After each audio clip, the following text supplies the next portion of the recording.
तो अलग अलग पार्टियों में जाते हैं। मैं कभी किसी पार्टी में नहीं गया, चाहे वो समाजवादी पार्टी, चाहे कांग्रेस, चाहे बीजेपी। ऐसा नहीं कि मेरे पास ऑफर नहीं था, ऑफर था, लेकिन भाई लड़ने की कोशिश किया। उनको जो अधिकार नहीं मिले उन अधिकारों को दिलाने की मैंने कोशिश किया। कि हमारी लड़ाई कल भी थी और कोशिश कर रही है। और जहाँ तक बहुजन समाज पार्टी का बैकफुट का मसला है, बहुजन समाज पार्टी कभी भी पूंजीपतियों से चंदा नहीं लेती। बहुजन समाज पार्टी अपने कार्यकर्ताओं से चंदा लेती है, गरीब जनता से है। लॉ एंड ऑर्डर का सवाल है, महंगाई का सवाल है, बेरोजगारी का सवाल है, गरीबी का सवाल है। ये सारे मुद्दे ही मुद्दे हैं जो हम जनता के, ये मुद्दे हमारे। जैसा कि अम्बेडकर जन मोर्चा में आप प्रभावित रहे, तो उस समय एक आंदोलन बहुत बृहद हुआ था, लोगों को जलने देना था। क्या ये आंदोलन आपका चलता रहेगा कि? देखिए, वो जो आंदोलन था, ऐसा नहीं कि वो मेरा आंदोलन है, वो आंदोलन ही मानवर कांसीराम साहब का आंदोलन है।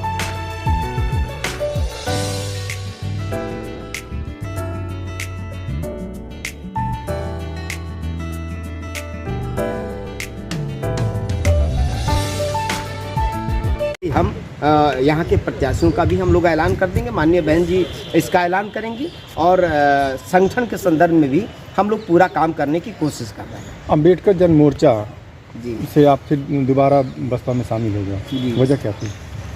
देखिए, मेरी पाठशाला 22 साल तक बहुजन समाज पार्टी रही। मैं बहुजन समाज पार्टी में रहकर ही मैंने एक कार्यकर्ता के रूप में, एक संगठनकर्ता के रूप में बहुजन समाज पार्टी के पाठशाला में ही मैंने सब कुछ सीखा। बीच के लोगों से, कुछ लोगों से मतभेद होने के नाते बीच के दिनों में हमने एक संगठन बनाया, अम्बेडकर जन मोर्चा।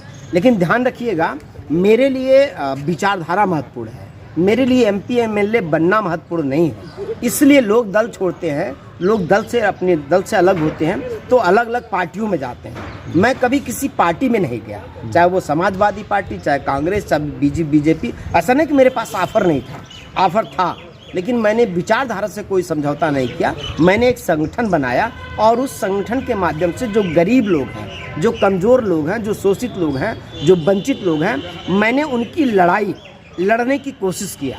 उनको जो अधिकार नहीं मिले उन अधिकारों को दिलाने की मैंने कोशिश किया। कि हमारी लड़ाई कल भी थी और आज भी और आगे भी रहेगी। अब तो ये लड़ाई हम और भी मजबूती से, माननीय बहन कुमारी मायावती जी का आशीर्वाद मिल गया है, अब ये लड़ाई और भी हम मजबूती से लड़ेंगे। अच्छा, लोकसभा चुनाव का जो ऐलान हो चुका, बिगुल बज चुका है, और अभी बीजेपी पर तमाम आरोप लग रहे हैं, जैसे कि इस समय इलेक्ट्रल जो बॉन्ड है उसको लेकर आरोप लग रहे हैं, बहुत बड़ा स्कैम बताया जा रहा है विपक्ष द्वारा।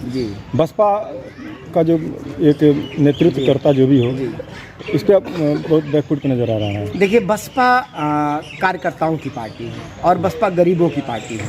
अभी जो इलेक्ट्रल बॉन्ड आया, आपने देखा कि ये जो बीजेपी, जिसने मतलब क्या क्या प्रलोभन दिया था, लेकिन उस प्रलोभन में आज नौजवान बेरोजगार तड़प रहा है, आज महंगाई से गरीब तड़प रहा, परेशान है, आज इस देश के अंदर भ्रष्टाचार चरम पर है।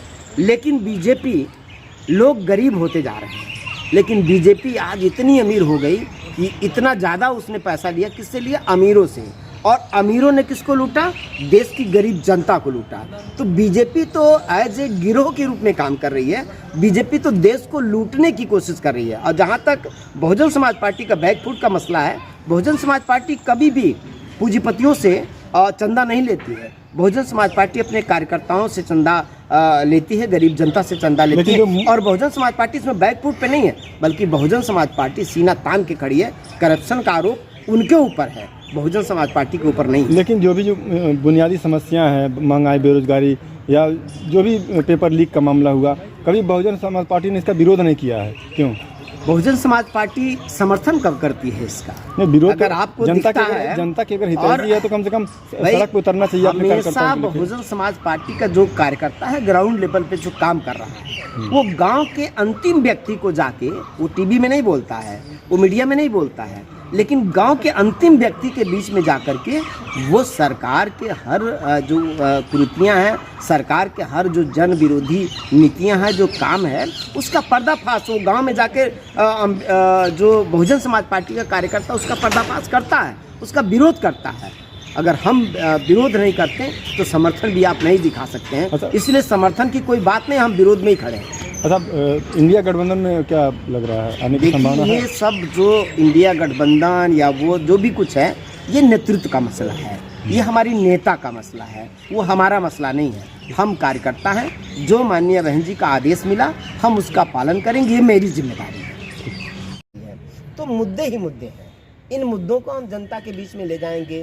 रोजगार का सवाल है, लाइन आर्डर का सवाल है, महंगाई का सवाल है, बेरोजगारी का सवाल है, गरीबी का सवाल है। ये सारे मुद्दे ही मुद्दे हैं जो हम जनता के बीच में बताएंगे कि ये लोग प्रचार में अपने करोड़ों रुपया, सैकड़ों करोड़, हजारों करोड़ रुपया खर्च कर रहे हैं, लेकिन जनता की बेहतरी के लिए कोई इनके पास योजना नहीं है। ये मुद्दे हमारे।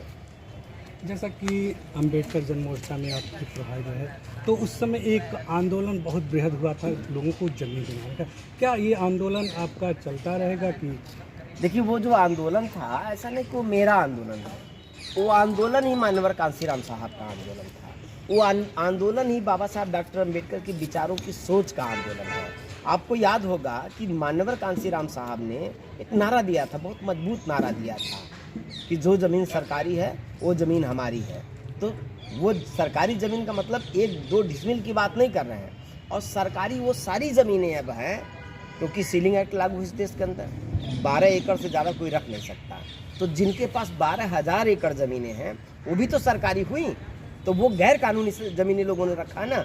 इसलिए माननीय कांसीराम साहब ने कहा कि बहुत सारी ज़मीनें इस देश के अंदर, ज़मीन में हिस्सेदारी सबको मिलना चाहिए। तो ये मेरा कोई मुद्दा नहीं है, वो कल भी मुद्दा था और आज भी मुद्दा है और आगे भी मुद्दा रहेगा।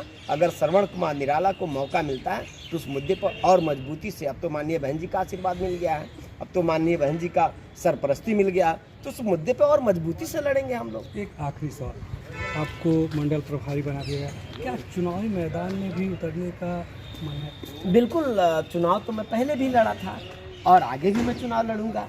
आगे माननीय बहन जी का आदेश बहुत जल्दी आप सब लोगों के सामने आ जाएगा, स्पष्ट हो जाएगा। अभी बहरहाल बहन कुमारी मायावती जी ने मुझे गोरखपुर मंडल का मंडल प्रभारी का दायित्व दिया है। मुझे अभी तत्काल में मेरे सामने ये चुनौती है और ये मेरी जिम्मेदारी है कि मैं गोरखपुर मंडल के संगठन को कितना सक्रिय कर सकता हूँ, सक्रिय करने की कोशिश कर रहा हूँ। बाकी जो चुनाव लड़ने वाले प्रत्याशी हैं उन पर बेहतर होमवर्क करके बेहतर से बेहतर प्रत्याशी जो समाज के बीच में रहता हो, समाज के लिए लड़ता हो, ऐसे लोगों को हम लोग प्रत्याशी के रूप में सामने लाना चाहते हैं। अभी मेरा उसी पे काम है।